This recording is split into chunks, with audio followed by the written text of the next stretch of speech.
नमस्कार, मैं प्रिया और आप देख रहे हैं लाइव बिहार झारखंड नेटवर्क।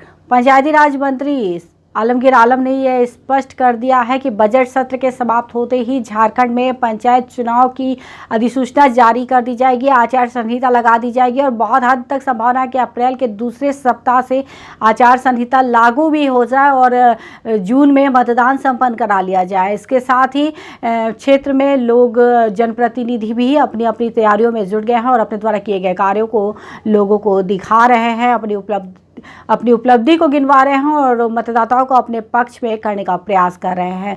आज हमारे साथ लाइव सेशन में बातचीत करने के लिए ग्राम पंचायत रघुवाडी, प्रखंड पालोजोरी से वर्तमान मुखिया मोहम्मद अबुल हसन जुड़ रहे हैं। तो चलिए रूबरू करवाते हैं लाइव सेशन में आपको मोहम्मद अबुल हसन से। अबुल जी नमस्कार। बहुत बहुत स्वागत है लाइव बिहार झारखंड नेटवर्क के। अबुल जी, सबसे पहले तो दर्शकों को बताएं, बतौर जनप्रतिनिधि पंचायत में कितने वर्षों का कार्यकाल हुआ आपका? 5 साल से ऊपर हो रहा है। जी, पहला टर्म है आपका ये, इसके पूर्व में नहीं थे? नहीं जी, तो 5 सालों का कार्यकाल रहा और कोरोना की वजह से 1-1.5 साल अधिक हुआ। तो कितना विकास हुआ पंचायत का जो पूर्व में नहीं था? संतोषजनक हुआ है, संतोषजनक काम हुआ है। जी, मुख्य रूप से किन किन योजनाओं पे कार्य हुआ है अबुल जी? जैसे राशन कार्ड में हुआ है और राशन कार्ड में बहुत लोग पीएच में पहले से बना हुआ था, बहुत गरीब आदमी का जो है पीएच राशन कार्ड छूटा हुआ था, जो झारखंड सरकार के द्वारा, हेमंत सरकार के द्वारा जो ग्रीन कार्ड जो है लोग उससे नहीं भरे, तो हेमंत सरकार, झारखंड सरकार ने जो ग्रीन कार्ड दिया सभी को राशन प्राप्त हुआ। जो मेरे पंचायत के लगभग 68 परिवार थे जिनको राशन कार्ड नहीं था, उसको राशन कार्ड उपलब्ध हुआ। जी, अबुल जी, जब पंचायत संभाला था सबसे बड़ी समस्या क्या थी चुनौती के रूप में उस वक्त? मेरा चुनौती उस समय थी, जो बहुत ऐसा बात था, बहुत आदमी का जो पेंशन नहीं था, किसी का 70 साल 68 साल 65 साल हो गया था, पेंशन नहीं मिला था, पेंशन हुआ लोगों को। जी, तो इस वक्त क्या स्थिति है? पेंशन योजना का लाभ सबको मिल रहा है? पेंशन लगभग हमारे रघुवाडी पंचायत में सभी पेंशनधारी को पेंशन मिल रहा है, वो चाहे विकलांग हो, विधवा हो या वृद्धा हो। जी, अच्छा,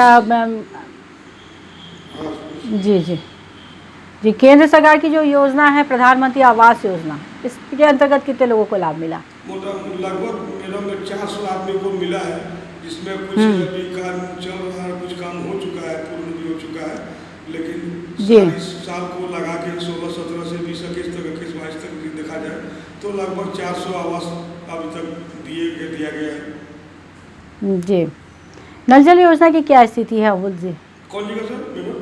नल जल, पीने के पानी का जो व्यवस्था है उस पर क्या? पीने का जहाँ जब बात है जल नल की, तो जल नल प्राय हम लोग जल नल का जल मीनार टैंक का अधिष्ठापन लगा दिए हैं। उसे जो है जी, कितने जल मीनार लगे होंगे अबुल जी?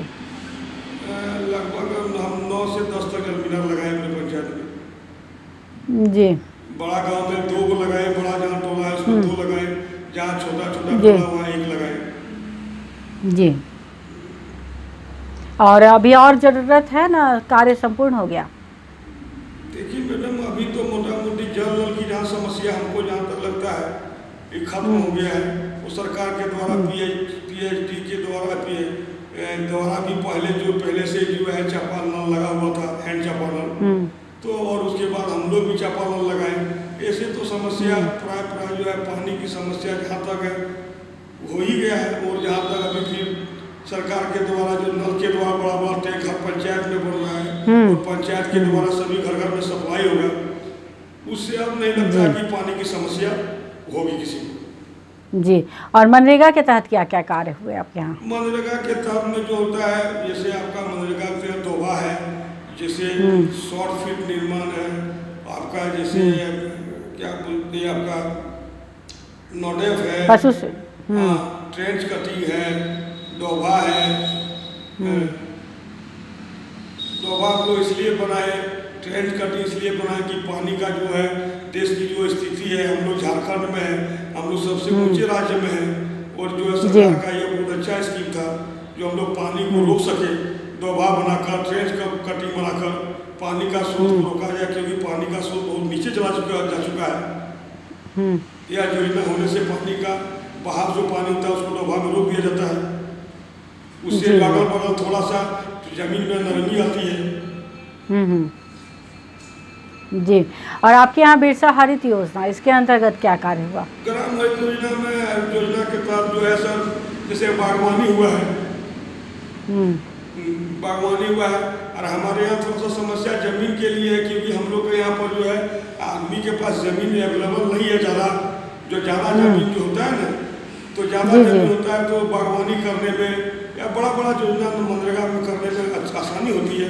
लोगों के पास जमीन सही नहीं है, सब जमीन ज़्यादा नहीं है, जिसके चलते में बागवानी कम हो पाता है। जी। और आपके यहाँ पंचायत में स्वास्थ्य केंद्र है या नहीं? हाँ है, स्वास्थ्य केंद्र है, हमारे स्वास्थ्य केंद्र है पंचायत में। जी जी, तो सारी व्यवस्था है वहाँ पर? एनएम वगैरह रोजाना आती हैं? एनएम आती है, उसमें भी जो थोड़ा सा मरम्मती जो काम था उस स्वास्थ्य केंद्र में मरम्मती कार्य किया गया है। ये लॉकडाउन के दरमियान में जो है बहुत ऐसी बात है, बहुत ऐसा काम भी किया गया है। उस समय जो क्वारंटाइन जो किए थे, तो एनएम के लिए उप स्वास्थ्य केंद्र में थोड़ा मरम्मती भी हम लोग कराए 15वां से 14वां से। जी। और आपके यहाँ सामुदायिक भवन है या नहीं? ग्राम सभा होती है रेगुलरली? हम लोग का ग्राम सभा होती है सर। ग्राम सभा तो हम लोग का होता ही रहता है बराबर, जब जब सरकार के गाइडलाइन होता है ग्राम सभा करने के लिए। ऐसे हम लोग का कोई ऐसे परिस्थिति आती है कि हम लोग को विशेष ग्राम सभा कोई योजना चयन करना है, तो विशेष ग्राम सभा करके हम लोग चयन करते हैं। लेकिन सरकार का जो निर्देश आता है उसके हिसाब से हम लोग ग्राम सभा करते हैं।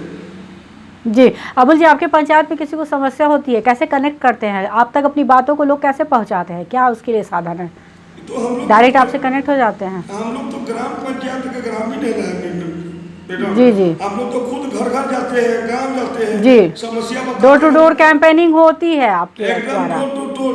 वो बात हमारे पास रखता है, हमारे स्तर से होने के बाद तो उसको सॉल्व हम कर लेते हैं। प्रखंड विकास पदाधिकारी कहे जाते हैं, वहाँ से नहीं होता, जिला से करते हैं। जी, बहुत अच्छी बात है, क्योंकि बहुत जगह ऐसी बात सुनने को मिलती है कि चुनाव के बाद मुखिया से मुलाकात नहीं होती है, कनेक्ट नहीं कर पाते हैं लोग अपनी बातों के लिए, तो फिर बीच में मार्फत होता है किसी दूसरे के द्वारा, और फिर वहीं पे करप्शन की गुंजाइश हो जाती है। नहीं मैडम, विकास सिर्फ भ्रष्टाचार मुक्त विकास हो ना जी। जहाँ भ्रष्टाचार मुक्त विकास होगी वैसी बात नहीं है जी। मेरा उद्देश्य है भ्रष्टाचार मुक्त विकास। विकास तो भ्रष्टाचार मुक्त विकास। जी बिल्कुल। और सरकार से क्या मांग करना चाहेंगे अबुल जी पंचायत के लिए अपने?